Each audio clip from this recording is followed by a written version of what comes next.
just want to thank my guest for being here on Recovery Bow today. And if I can just talk to my listeners and tell you guys a little bit about this guest. Today's guest is a South Carolina native. He is a football sensation from the big city of Williston, South Carolina. He's a social media influencer. He has 1.34 million followers across all of his platforms.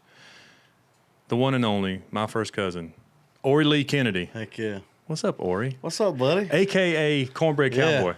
Okay. Cornbread Cowboi. So I'm probably going to have a lot of folks ask, why is Cornbread Cowboi on your podcast? I mean, what has cornbread got to do with addiction, recovery? Yeah, for sure. And so, you know, we're going to just talk about the balance of how you stay in character and do all the things that you do to bring joy to people. Mm-hmm. But, you know, the things that you do as Cornbread Cowboi, that's not who you are all the time. And I think people forget that. Yeah. They think that you just wake up and put on some 1970s pressed jeans and a skull T-shirt, a Valvoline hat, and you're out the door. But that's not who you are all the time. Yeah, you know, I mean, you know, I like to dress the old vintage. That's my style, of course. You know. And you look good. Yeah, I know. So if you see me out in public, you will see me dressed like this. But it won't be at the VFW every night with somebody's stepmama, you know, getting tore back or anything like that. No. Yeah, of course. It's you know, I say it's kind of like a comedian that gets on stage, you know, you kind of, you know, exaggerate, you know, or what's the saying, you know, you don't want to tell the whole truth of a story to mess up a good story, you know. So, you know, for entertainment purposes, you know, of course, Cornbread Cowboi, you know, if you follow my content, some stuff I put on there that's personal and wholesome and, you know, stuff, but, you know, a lot of times it has a theme of, you know, for entertainment purposes and, which was basically just an exaggeration of the things that I find that's funny or hilarious or people that can relate to. Like earlier, I think Kristen said, you remind me of my dad when you were younger. Yeah, and growing up in a small town, you know, you see all these, you know, these men, you know, who were, you know, they were pillars of the community. You know, you would see them on front row, you know, the First Baptist Church on Sunday, but, you know, they also might be at the honky tonk on a Friday or Saturday night. Might be at Sam's place on Friday. Yeah, they might be at Sam's place with Aunt Linda. Yeah. People probably wonder where Linda comes from. That's, I mean, I'm not saying that you're talking about our aunt, but we have an aunt named Linda. Yes, we do. Of course. And we have a cousin named Ricky. Yeah, exactly. And Leighton. Leighton might be a character on there next. Who knows? Never know. He might be calling me trying to get $1 out of me from using that name, though. Yeah. I think the biggest thing, though, when people ask me why you would come on this podcast is because you find a balance in what you do and you don't let addiction suck you into the character. And so you're able to bring joy to people through what you're doing, but then you're also just reminding people that you've gone through struggles, you've gone through, you know, deals in life, because you haven't always been Cornbread Cowboi. When did you create Cornbread Cowboi? Where did that come from? So I think it just kind of evolved over time. Of course, you know, if I wasn't doing this, I'd still be doing this. And what I mean by that is, so before I started doing this full time, I worked for a ministry barbecue in Florida called Four Rivers. You know, started by John Rivers. Basically, there was a girl who was sick in his church. Somebody got confused, thought his daughter, made a phone call to him, you know, sending their sympathy, and he was like, what? So he ended up starting a fundraiser for this girl and raised a bunch of money for her. And then, you know, he started doing it for the local schools and churches or anybody needing help. And he was like, you know, people loved his barbecue. And he was like, you know what? I'm going to try this out. So he quit his full-time job, and he had a really good job. And he started his own ministry barbecue right there in Winter Park, Orlando, Florida. Yeah. And, you know, when I moved to Florida, I really liked their mission statement. Kind of like the Southern barbecue of Chick-fil-A is pretty much what they were. And, you know, and that job was the first time in my life in a long time where it gave me a purpose. I got to bring joy to people, you know, in a good, fun way, but I got to be myself and cut up and entertain. So if I wasn't doing this now, I'd still have that job. Yeah. And their mission statement and what I'm about, and also, you know, making people laugh, bring joy to people, all those things are at my core, my morals and principles, what I like to do. And I do it on social media now, but without social media, I'd still be doing it. But, you know, pretty much how I got started was at the end of COVID. You know, everybody was doing these reels. I was like, listen, I can't dance. I see all these teenagers doing these silly dances. I was like, that's not me. But I started seeing some, you know, people doing like some, you know, like country, you know, kind of stuff, you know, or parodies and whatnot. And then I realized, you know what, there's an underserved audience out there. You know, when you turn on Netflix or you're watching movies, you don't see a lot of representation of the blue collar family or guy, or the you know, the rural guy or whatever. You know, things that I found funny. Yeah. Like the show Yellowstone, when it came out, I think that's why a lot of people loved it, because there's a underserved audience out there for people like us. Yeah, I wanted to be a cowboy after season 1. I mean, I was like ready and willing. Give me the cow. Everybody was seeing. I mean, Yeah. it just because you struck a nerve with those folks, you know. Yeah. So yeah, I mean, you know, you have this persona, this character, and people can relate to it. I mean, and what else people need to relate to is that this isn't what defines you. Like, let's just talk real talk for a minute. I remember back in my addiction, there was a certain place I would go, and if I say Root Road, you're gonna know what I'm talking about. Yeah. Okay. Yeah. And so you and I both experienced things because that was our choice. We had free will to choose that. I chose a different path. I went into a full-blown addiction. Yeah. You know, but you have found a way to bring joy to people, and I'm not condoning like drinking or anything like that, but you didn't let the addiction get into your DNA.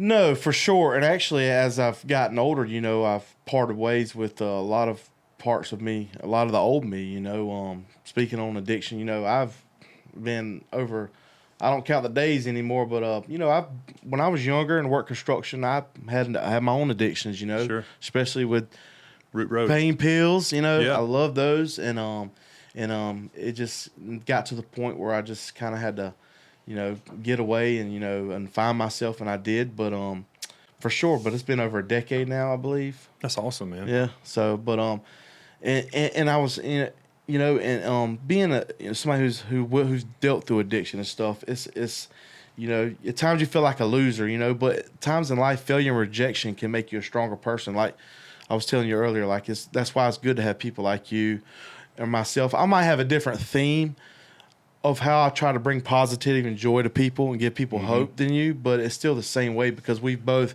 you know, going through addiction, you know, failure, rejection, you know, or just anything in life, you know, I just want to give people hope and bring laughter to people through joy, and you know, just make everybody's days easier, you know. Yeah, and you're doing that. I mean, you really are. You're reaching an audience that is generational. Like you're reaching an audience that's probably a decade younger than you.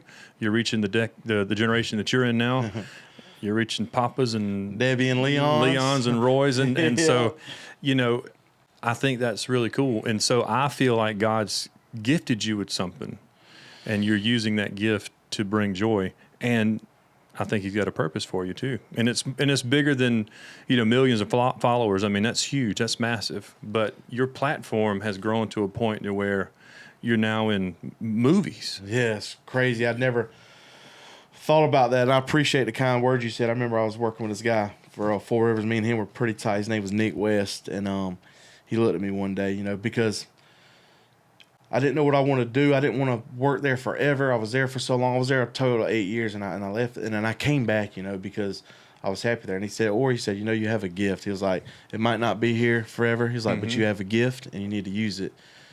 And I just kind of stuck with it, you know, and but yeah, it's gave me a platform, man, and you know, there's a lot of things I do behind the scenes, and maybe I should, you know, put it out there more. But I think when people meet me, they always come off like, man, that guy's nice and friendly, or you know, I do a lot of charity stuff behind the scenes, and Really, tell us about. Yeah. I mean, what's you know, there's a couple foundations near where I live local, and some. I remember last night I was just at one. This guy who passed away from cancer.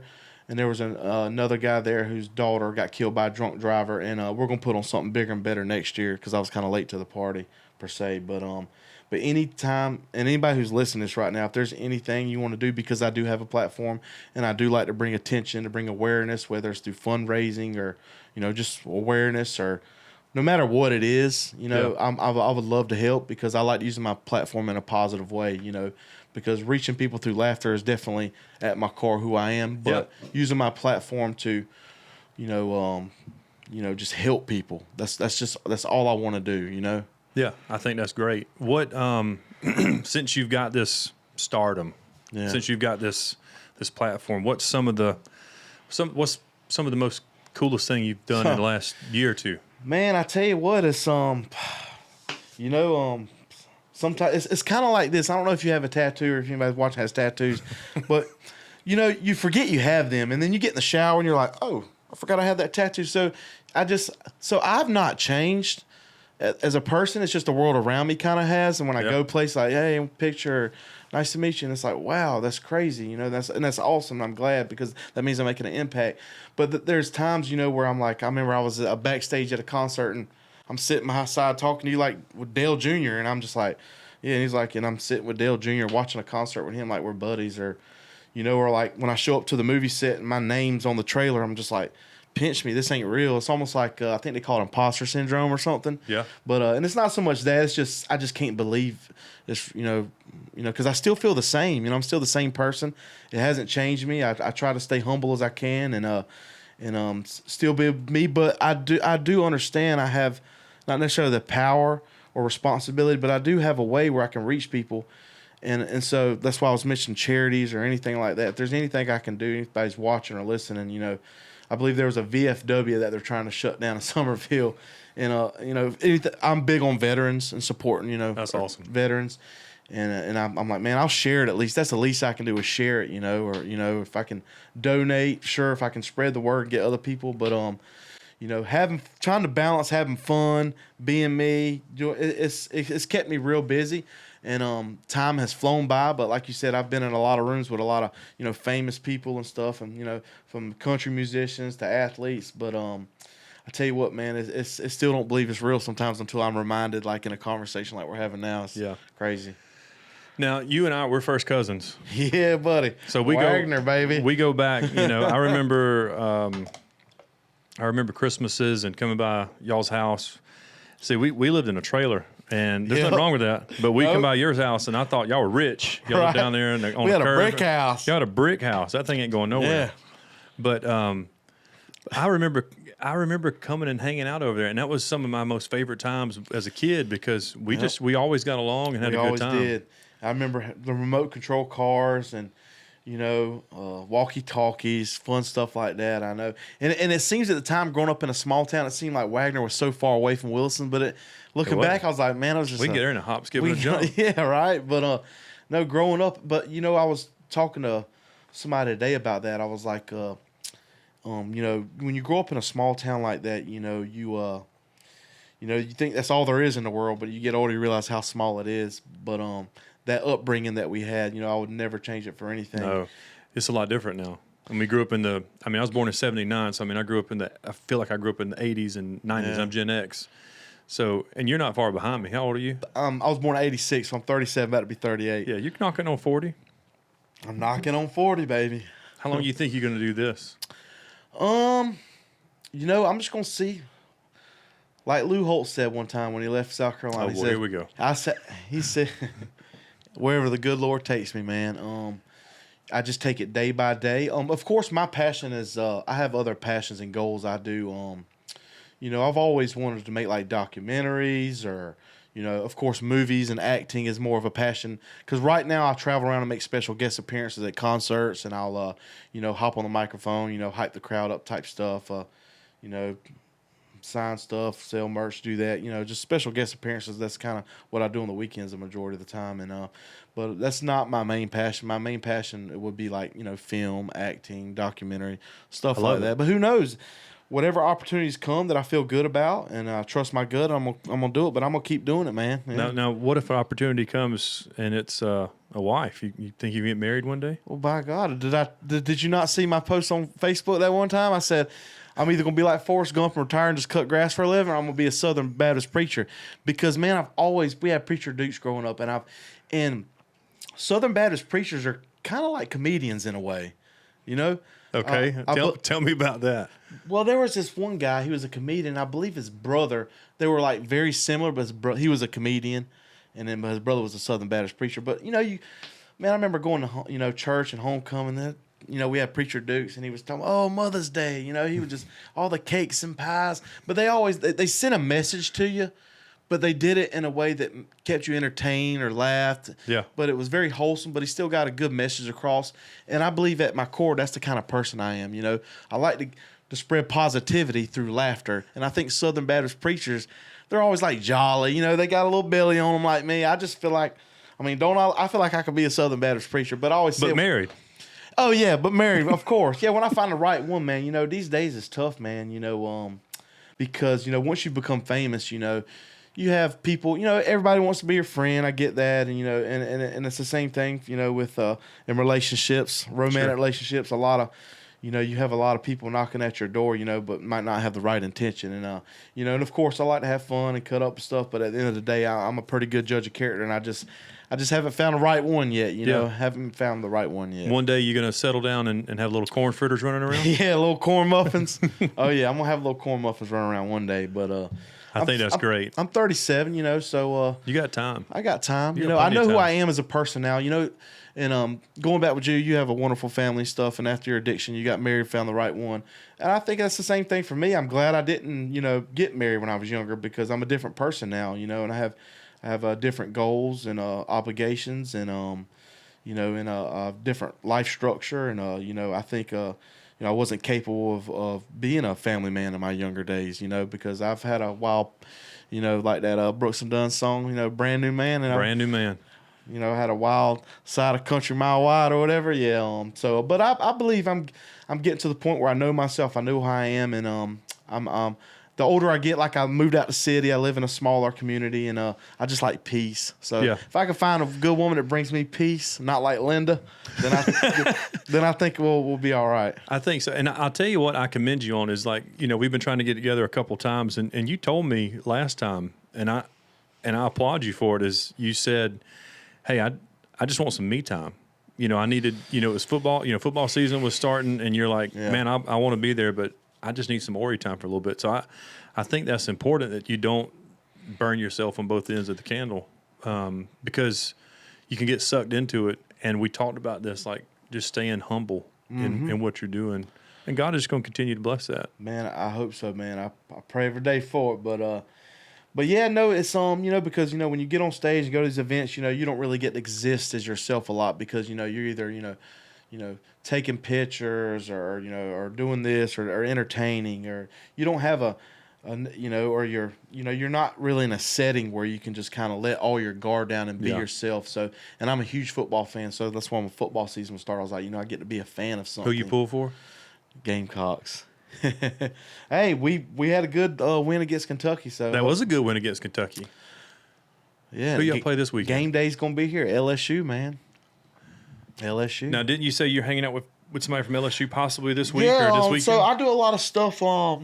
You know, with football. Of course, you know, sports is a big theme in my stuff. You know, whether it's bowling alley or you know the rural blue collar man sports or stuff that I like. That's why I was saying, you know, a lot of my content is based off of character, but it's a lot of stuff that I like too, an exaggeration. But there's no exaggeration to my football fandom. I'm a huge football fan. I remember watching you when you lived in Charleston. Some of the videos that were first coming out, you were throwing passes to yourself when the hurricane was coming through. Yes. And I was like, okay. I was like pump, pass, and kick. Yeah, I started from scratch, man. I just thought, pump, pass, and kick, and just throwing.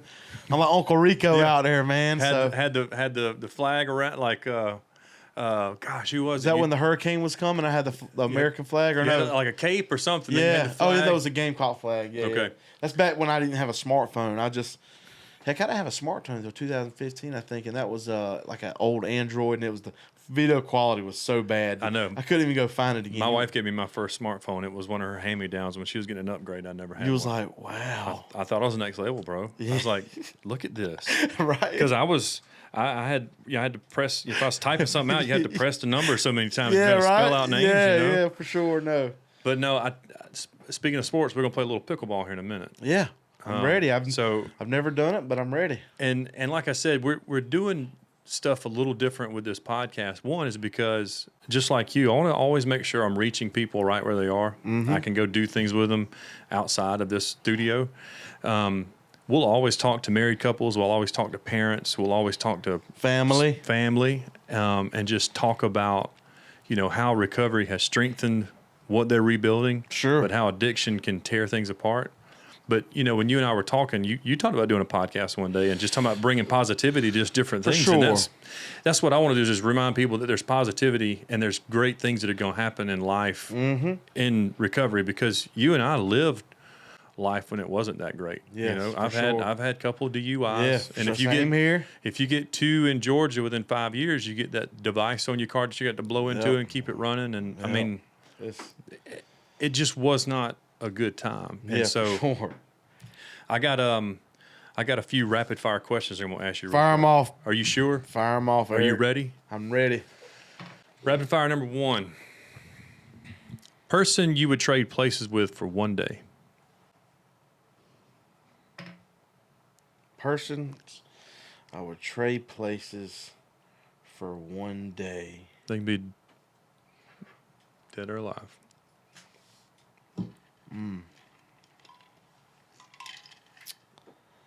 I'd say it'd probably be,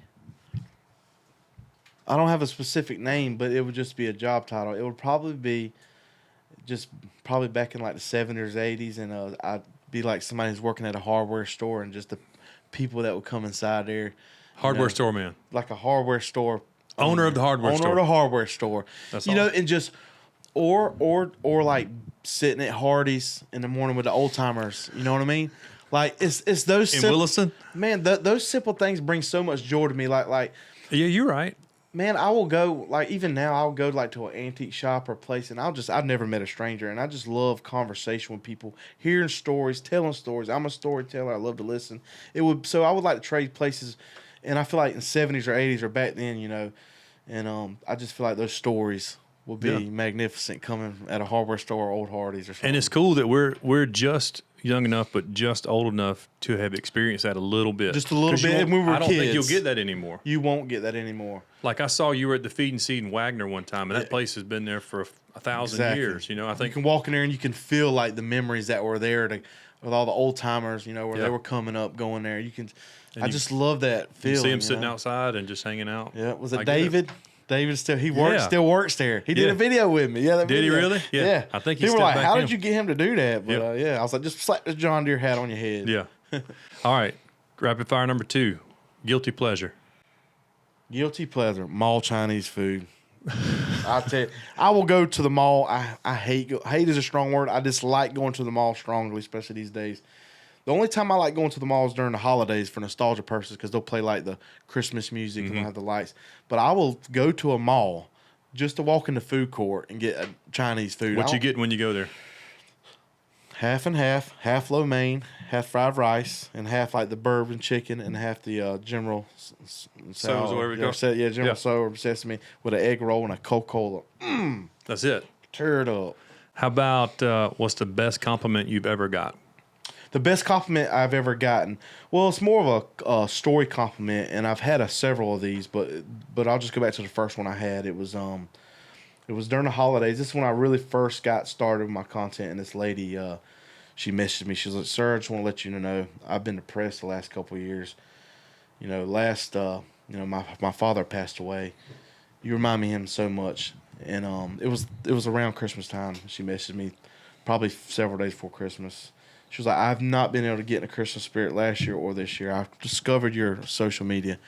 I'm in tears right now typing you this." She was like, "You have brought back my Christmas spirit, because when I watch your videos and I have my dad here with me." And that's incredible. And even another one that's crazier than that was this lady. She was like, "You know, me and my brothers, our relationship with our dad wasn't that great, but as he got sick and unhealthy as he got older, you know, here lately he's been in the hospital. We found your videos, so we're in a group chat, and we send your videos back and forth." I was like, "I just want to let you know he passed away last night. But the last video that he sent us in the group chat before he passed away was your video." Are you serious? Because Ori, that's bigger than, man, and that's why. And people ask me why I do it. See, people don't know that, and, you know, and then people can, you know, talk junk or hate or congratulate, whatever. And of course, I love making people laugh at my soul. But when I get stories like that, man, I'm like, I got it. You asked me earlier, like, how long are you gonna do this? Or as long as I keep getting that feedback and messages from people, it lets me know I'm doing the right thing, buddy. You know what I mean? Yeah. So, I love that. I really do love that. Yeah. Worst piece of advice you've ever been given? I tell you this, man. This might sound bad, but you know, a lot of people when you're younger, you have, you know, you know, and I've had a lot of great coaches and teachers and stuff, but you know, there's no thing in life that says do it this way and everything's gonna be all right. And I think I'm blessed to go through my failures and rejections, you know, and I'm glad I did it my way. You know, at times I was hard headed and stuff, but you know, I've had a lot of advice when I was growing up, but don't do this or don't do that. And but always in the back of my head, I was like, I might have been yes sir and yes ma'am, but I've always been like, I'm gonna do it my way. And you know what? I have went through years of failure and rejection at times, you know, trying to make it in this world we live in. But I'm glad I'm glad I just trusted my gut, my instinct, and the good Lord up above, and I've just kind of kept at it, and I've always kept my sense of humor. That's always through the lows, the dark times of my life, the low times. I've always kept my sense of humor, and I think that's, you know, what's my bread and butter is my sense of humor, because it's got me through dark times, and I think the advice I took from people, if I took their advice all the way, I wouldn't be where I'm at today, man. You know, And I'll agree with you on that, because I've always looked up to you, because you're gonna do what you want, and some people just they can't get away with that, but you do. I mean, and it's not like in a bad way. It's like, no, for sure. Sometimes it can't. You're gonna live this life. Yeah, but sometimes I brings it back. Sometimes I make a lot of bad decisions, but I do it my way, and at the end, I do it from my heart and my gut, and I know whether I go through bad times or good times, the road I'm going down, I know it's the road I'm on, and it's the road I'm driving down, and I'm driving the car, and I know where I'm going is the right place I need to be. You know, That's awesome, buddy. And I might have took left turns or right turns, but I'm still on the right route. You know what I mean? I love that. Yeah. What's something you wish you were better at? Oh man. One thing you wish you were better at. Man, I wish I could be Superman and be at so many different places at once. I wish I was better at. Man, there's a lot of things I wish I was better at. Let's think here, but I wish I could, be around family and friends, close friends more. But I'm so busy. It's hard for me to do that. I wish I was better at. But like you said earlier, I got to have my me time. So, but I wish I was better at managing that. You can only do so much. I wish I was better at man, every day I wish I was better at something. I'll wake That's good. up. I wake up every day, man, and I'm like, yesterday I didn't do this good. Let me try to do it this day, or maybe the last event I did, I wish I would have done this different. But it's all in a good way, because I wish I would have done more better. It's not that I wish I would have did anything entirely different, but like just. But you're talking things like actions or my actions or of words. Course. You're not talking about yes, my words. Like did I say that? I want to leave a good impact on people. Right. You're not talking about. I wish I hadn't have drank so much, or I wish I hadn't have done this. Because I've watched like in your videos. A lot of times the things that I see, you got the old cans of stuff with the pool. Oh tabs. yeah, There's props. yeah. That's water in there. Well, because it's funny. I had the old Budweiser. And I was drinking it, and my friend was like, it doesn't look like you're drinking it. It's like it's empty. So I started putting water in there to make it look realistic. Because when I wipe my mouth, it's like actual water and stuff. Yeah. So I get that. But no, I just wish I just I just wish I could just do more. I wish when I see somebody struggling, when I see a homeless person, when I see a struggling single mama, there's so many people who have that power, and I don't have that much power. But whatever I have, I do try to give as much as I can. But I wish I had more to give. Mm-hmm. That's all. I love it. Last one. What will always make you smile? What will always make me smile? What will always make me smile? Man, I tell you what, it's I'm very close to my brothers, and There's some good dudes. there's some good dudes. We're all 2 years apart. We're very close. We still stay in touch every day. But, of course, I don't have a family of my own, and there's nothing wrong with being the fun uncle, and that's that's who I am. But, it never ceases to amaze me, watching a human being come from another human being. My brothers, how close you are, and watching them raise their families and their kids. And, I can't always be there around them, but, thank God for social media. You can get pictures and stuff. So and we'll share pictures that don't go on the internet, and we'll share, of their kids and stuff. And those always make me smile. Like they always make me feel good inside. Like, I come from a good family, a good upbringing. We try to do things the right way. But I could not be more prouder than my brothers, and I love them to death. And without them, man, I tell you, I'd probably be in a dark alley somewhere. Really? Yeah. All three of you guys, Curtis, Clayton, y'all are very creative. Like, y'all are gifted, and especially, well, I mean, all of you. Yeah, no, oh, I remember Clayton designing stuff, like really getting into drawing, graphic design. Design. And I think Curtis was doing a little bit of the same thing. And y'all used to blow me away with some of the stuff y'all were doing. Man, I tell you, it goes back to what you were talking about, taking advice from people. I remember getting our butt cooked for drawing on the bulletins at church growing up. But, we were always drawing on the bulletins, art. And, of course, my mama, she always, just kind of let us, she would go buy coloring books. So we were taking a road trip or at the house, not doing it. She would always, anything that we liked, if I wanted a football or anything, or, she would go get that. Our mom supported us and always kind of let us be ourselves as boys and playing and being creative. And I think having a strong bond with my brothers, really kind of, let us really dive into our creativeness, and it's paid off as I've gotten older, for sure. Yeah, for sure. I think that's important. I'm glad Aunt Terry did that. I just thought about something when you mentioned road trip. Do you remember going to Dollywood? Yes, dude. So I think my aunt just found pictures. Yeah. We all went to Dollywood. Yes, we did. And we ate at Shoney's, and we stayed at a hotel together. And that was the only like road trip we took. Yeah, you get busy in life, like Leon and Debbie and, Leroy and Terry. I mean, I guess there was just, there was so much going on and so many, there's only so much weekends you could spend together. I wish we would have spent more time together. I really do, because we're talking about Wilson and Wagner wasn't that far. But I do remember going to Dollywood that time. I just thought about it. And it was a good time. And I was like, we got cousins and they're brothers like us too. And they're cool and athletic and funny. And I remember... Yeah, because I remember going to the trailer in Wagner, man, and playing outside, and we just always had a good time every time we were around each other. Even till this day, anytime we're around each other, I feel like a bond, like a brother cousin type bond. Yeah, I hadn't seen you in a while, but as soon as you hopped out your ride when you got here, I was like, there it is. Took off. Same thing with Travis. Yeah, I haven't seen him in a while, and then when I saw him when I moved back to South Carolina, we hung. It was the same old, hey buddy, the same slang. We didn't have to fake or anything. Yep. Just same talk, and it's like we picked her off where we left off, Well, man, I really appreciate you coming on the podcast and just sharing, a little peek inside of who Ori really is, because you've got this character, Cornbread Cowboi, that brings a lot of joy, but the man, Ori, there's something special. I'm a simple man, but I try to be a good man. Yeah, but I appreciate you coming on. Now, what we're going to do now, we're going to go play some pickleball. Let's do it. You ready? I'm ready, buddy. Let's do it. Hey, thanks for having me on. Yeah, Appreciate man, thank you. God bless you.